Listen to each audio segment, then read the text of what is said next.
welcome back to Economic Outlook. After our series of discussions on fuel hedging in the airline industry, I received a request to discuss commodities in more detail, so that's what we'll do in our next series of entries.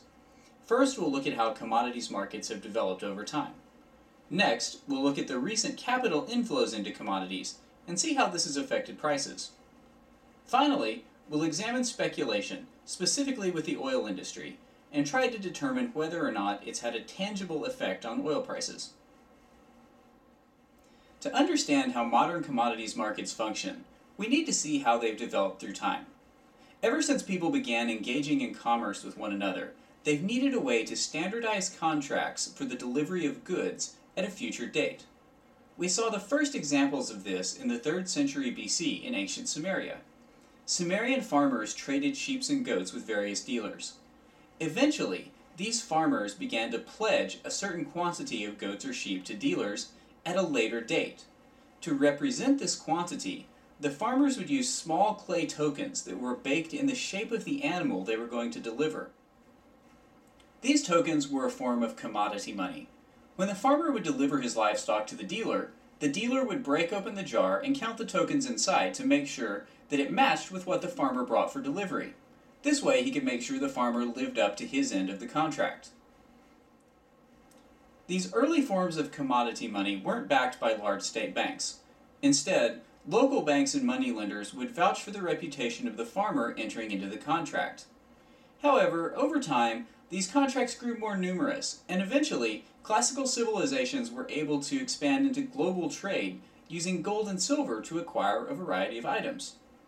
Ultimately, states that were able to back and clear transactions of this type were able to grow their economic power. Modern commodity trading actually has a lot in common with what the ancient Sumerians began to develop nearly 5,000 years ago. We can trace the roots of modern trading to Chicago in the 1840s. Chicago was becoming a large commercial center with rail connections to both the East Coast and West Coast. Telegraph technology made it possible to communicate with these major population centers.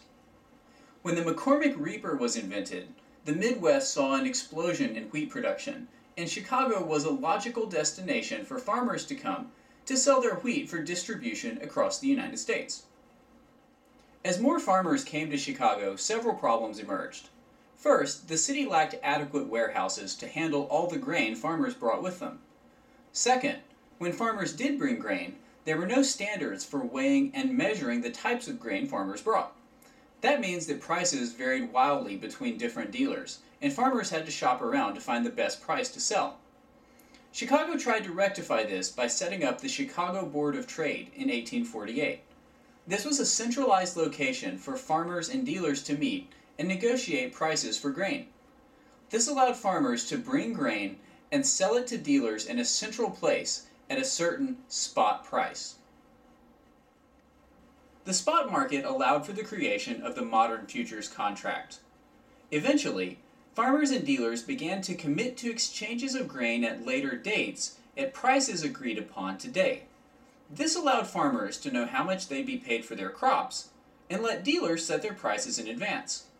These contracts were eventually written, and sometimes even a small guarantee of money would change hands to secure the value of the contract. Eventually, these contracts became standardized at the Chicago Board of Trade. Once they were securitized, they could be used as collateral for bank loans. In addition, farmers and dealers could sell contracts before their expiration dates. For example, if a farmer couldn't provide the wheat he promised in his contract, he could sell the contract to another farmer who could provide the wheat. Additionally, if a dealer didn't want to take delivery of the wheat, he could sell the contract to someone who did. Once contracts began to be exchanged, their values began to fluctuate depending on events in the market. Let's look at an example of how market events might affect the value of an early futures contract. In this case, we have a contract for 5,000 bushels of wheat priced at $1.50 per bushel. That means the value at inception was $7,500. Let's look at what happens under two scenarios. First, if there's bad weather and less wheat on the market, the price would increase. If the new price were $2.50 a bushel, the value of the contract would increase to $12,500. That's a difference of $5,000 because of the price of wheat. Now in scenario 2, the opposite happens. There's an unusually large harvest, so the price decreases to $1 per bushel. That means the value of the contract is only worth $5,000. In the first scenario, the holder of the contract has really made about $5,000 in profit. The farmer sold his wheat for less than the spot price on the delivery date. However, in the second scenario, the farmer was protected from the drop in price, and the dealer actually lost money, because he has to pay more than the spot price at delivery.